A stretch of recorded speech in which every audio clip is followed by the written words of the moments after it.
ายใน9 เดือนปี 2025 กวดพบผู้ติดเชื้อ HIV จำนวนทั้งหมดแม่น 1,617 คนส่วนใหญ่อายุอยู่ระหว่าง 15-29 ปีเท่านั้น Time to share D+ ผลิตภัณฑ์ปกป้องตับจากเครื่องดื่มแอลกอฮอล์สวัสดีท่านผู้ชมกลับมาพบกับรายการทำทูแสสำหรับหัวข้อที่เราอยากจะนำเสนอในวันนี้ก็คือเกี่ยวข้องกับตัวเลขของผู้ติดเชื้อ HIV อยู่ในสปป.ลาวซึ่งว่ามีการเพิ่มขึ้นค่อนข้างที่จะหลายภายใน9 เดือนปี 2025 กดพบผู้ติดเชื้อ HIV จำนวน 1,617 คนส่วนใหญ่อายุอยู่ระหว่าง 15 ปี59 ปีเท่านั้นถือว่าเป็นกลุ่มที่เพ้นแล้วก็ค่อนข้างน่าตกใจสำหรับสถิติก็คือสถิติแสดงให้เห็นว่ากลุ่มวัยรุ่นแม่นกลุ่มใหญ่กว่าถึง 53% โดยที่ว่าติดเชื้อ HIVภายใน9 เดือนของสปป.ลาวคือเนื้อในของข่าวได้มาจากแฟนเพจหนังสือพิมพ์ลาวพัฒนา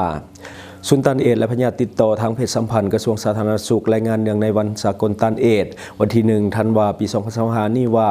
เริ่มตั้งแต่ปี 1988 เป็นต้นมาจุดประสงค์ของการสร้างขบวนการวันต้านเอดส์สากลแม้นเพื่อโฆษณาและก็ปลุกระดมให้ประชาชนในขอบเขตทั่วโลกได้มีความสามัคคีเป็นเจ้าการในการร่วมแรงร่วมใจเพื่อป้องกันและก็ควบคุมเชื้อไวรัส HIV และพยาธิเอดส์และถือโอกาสนี้แสดงถึงความอาลัยต่อกับผู้ติดเชื้อ HIV และได้เสียชีวิตจากพยาธิเอดส์อยู่สปป.ลาวของพวกเฮาปัจจุบันแม้นยังมีจำนวนผู้ที่ว่าติดเชื้อสะสมก็คือเชื้อ HIV ที่มีชีวิตอยู่ในปัจจุบันก็คือ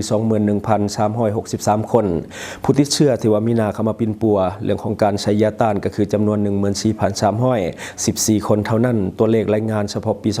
2025 นับตั้งแต่เดือนมังกรถึงเดือนกันยาพบผู้ติดเชื้อ HIV จำนวนทั้งหมดแม่น 1,617 คนในนี้ 53% แม่นกลุ่มวัยหนุ่มที่มีอายุระหว่าง 15 ปี 59 ปีเท่านั้นมีสถานที่ที่บริการเรื่องของการกวดเลือดเรื่องของการสอบเชื้อ HIV นับตั้งแต่คันศูนย์กลางคันแขวงคันเมืองและก็คันสุขศาลาบางแห่งรวมทั้งหมดแม่น196 แห่งสามารถที่จะขยายตารางเรื่องของการปินปัวผู้ที่ว่าติดเชื้อ HIV แล้วก็เป็นพยาธิเอดส์ได้อยู่ทุกโรงหมอแขวงและก็บางเมืองวิกฤตการทางด้านเศรษฐกิจได้ส่งผลให้งบประมาณการช่วยเหลือราชจากแหล่งทุนต่างๆได้ลดลงได้มีผลกระทบอย่างใหญ่หลวงต่อกับยุทธศาสตร์การป้องกันและการควบคุมเชื้อ HIV หรือว่าเอดส์โดยเฉพาะเป็นการเข้าถึงประชากรที่เสี่ยงบ่บรรลุรวมถึงการกินยาป้องกันและยาปินปัวเพื่อควบคุมเชื้อ HIV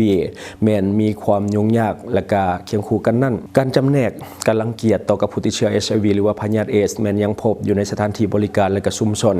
ฉะนั้นเพื่อเอาชนะอุปสรรคดังกล่าวขอเชิญชวนทุกท่านในสังคมจงร่วมแรงร่วมใจดังคำขวัญในวันสากลต้านเอดส์ในปี 2025 นี้ว่าร่วมใจกันก้าวข้ามอุปสรรคและปรับเปลี่ยนยุทธวิธีการป้องกันและควบคุมเชื้อ HIV หรือว่าพยาธิเอดส์อันนี้ก็คือเนื้อในของข่าวที่ได้มาจากแฟนเพจหนังสือพิมพ์ลาวพัฒนาที่ว่าเพิ่นเอาลงไว้น่าสนใจซึ่งว่ามีคนเข้าไปแสดงความคิดความเห็นค่อนข้างที่จะหลายสมควรเห็นสถิติและก็แอบตกใจกับอายุของผู้ที่ว่าติดเชื้อก็คือตั้งแต่ 15 ปีก็เริ่มติดเชื้อ HIV แล้วก็กลายเป็นเอดส์ซึ่งว่าอันนี้เป็นสถิติที่เฮาก็บ่ค่อยได้เห็นมาก่อนแต่ว่าเดี๋ยวนี้รู้สึกได้ว่าอายุต่ำลงในการติดเชื้อเด็กน้อยทุกมื้อนี้เขาจะไวไฟอยากรู้อยากเห็นอยากลองจึงตกเป็นกลุ่มที่ว่ามีความเสี่ยงค่อนข้างที่จะสูงโดยเฉพาะเรื่องเพศสัมพันธ์ปัจจัยที่เหตุให้เด็กน้อยรับเชื้อ HIV ได้ง่ายกว่าเมื่อก่อนถ้าเทียบกับเมื่อก่อนเด็กน้อยปัจจุบันค่อนข้างที่จะไวไฟกว่าแล้วก็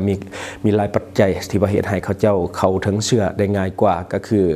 ความคึกขนองเรื่องเพศในกลุ่มวัยรุ่นโดยที่ว่าบ่มีการป้องกันทางการติดเชื้อทางการตั้งครรภ์โดยที่ว่าบ่ตั้งใจอันนี้คือความเสี่ยงที่ว่ามันเกิดขึ้นและต่อมาเด็กน้อยวัยรุ่นติดต่อสื่อสารกันง่ายกว่าเมื่อก่อนคือเดี๋ยวนี้มันติดต่อสื่อสารกันผ่านโซเชียลมีเดียแล้วก็สามารถที่จะโอ้ลมหรือว่านัดแนะกันไปมีเพศสัมพันธ์มันง่ายกว่าเมื่อก่อนและต่อมาเด็กวัยรุ่นก็มีการมั่วสุมยาเสพติดเห็นให้ขาดสติในเรื่องของเพศและก็เรื่องของความปลอดภัยด้านต่างๆจึงเห็นให้ติดเชื้อได้ง่ายคือมีผู้ติดเชื้อ HIV และเอดส์จำนวนหลายที่ว่าบ่ยอมรับและก็บ่ไปรับยาเพื่อที่จะควบคุมโรคจึงเฮ็ดให้เป็นกลุ่มเสี่ยงที่จะมีการแพร่เชื้อ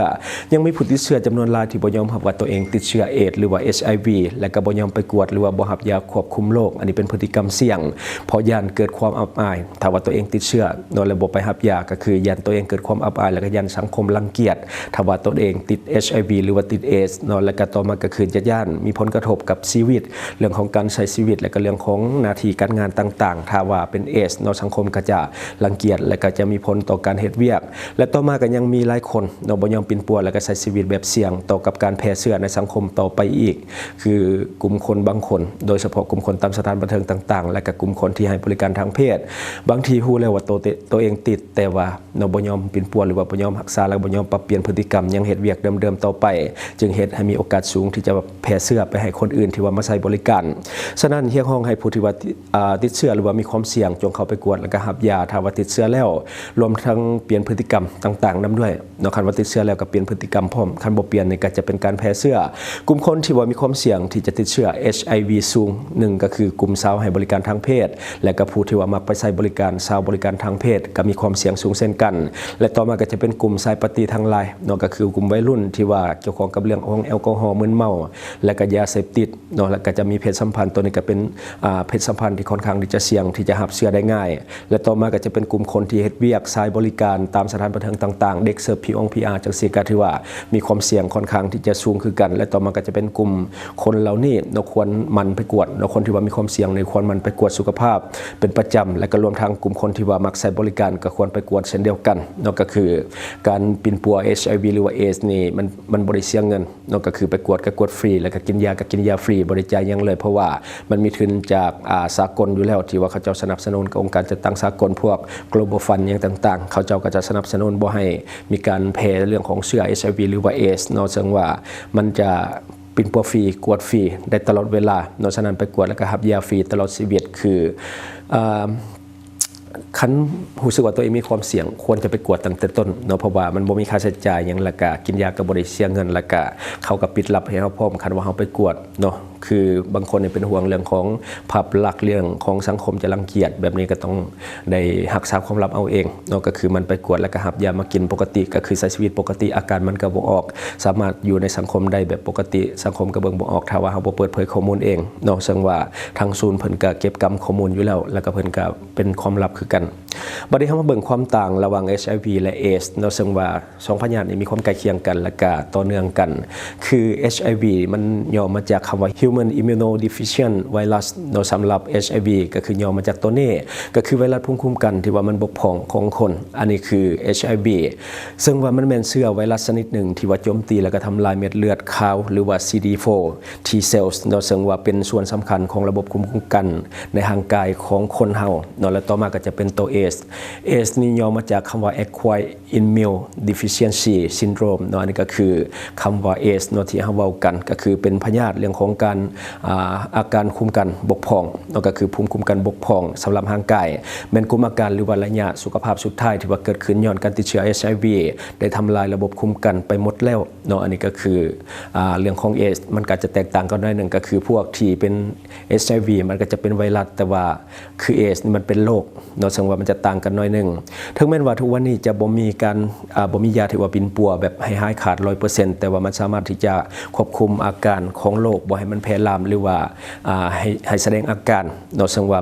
มันสามารถที่จะควบคุมได้บ่ให้มันลุกลามเพียงแต่ทานต้องปรับเปลี่ยนพฤติกรรมในการใช้ชีวิตแล้วก็มันไปกวดแล้วก็ติดตามเรื่องของโรคต่างๆแล้วก็กินยาตามที่แพทย์สั่งอย่างเข้มงวดเท่านี้ก็เฮ็ดให้ทานสามารถที่จะใช้ชีวิตได้แทบปกติและก็มีอายุที่ยืนยาวได้เช่นเดียวกันฉะนั้นทานได้ที่ว่ารู้สึกว่าตัวเองมีความเสี่ยงที่จะติดเชื้อก็สามารถที่จะไปกวดแล้วก็รับยาฟรีซึ่งบ่มีค่าใช้จ่ายแล้วก็ปิดเป็นความลับให้ดีพร้อมเนาะอันนี้ก็คือสิ่งที่เฮาเก็บมาเล่าสู่ฟังหวังว่าท่านจะได้รับสาระดีๆสำหรับท่านที่ว่าเบิ่งรายการเฮาอยู่คิดเห็นจะได้กับสิ่งที่ว่านำเสนอไปก็อย่าลืมฝากไว้ภายใต้คอมเมนต์ของเฮาและข้าพเจ้าจะเข้าไปอ่านโดยตนเองขอขอบใจช่องทางที่คุณสามารถรับชมข่าวสารจาก Time to Share Studio Fanpage Time to Share Laos YouTube Time to Share TikTok Time to Share Laos Facebook สิงห์ดาราสายลินอยู่เมืองลาวใช้แต่เงินกีบลาวและส่งเสริมผลิตภัณฑ์ภายในเพื่อลดพรการนำเข้าสินค้าและแก้ปัญหาเงินตา Subscribe for more video.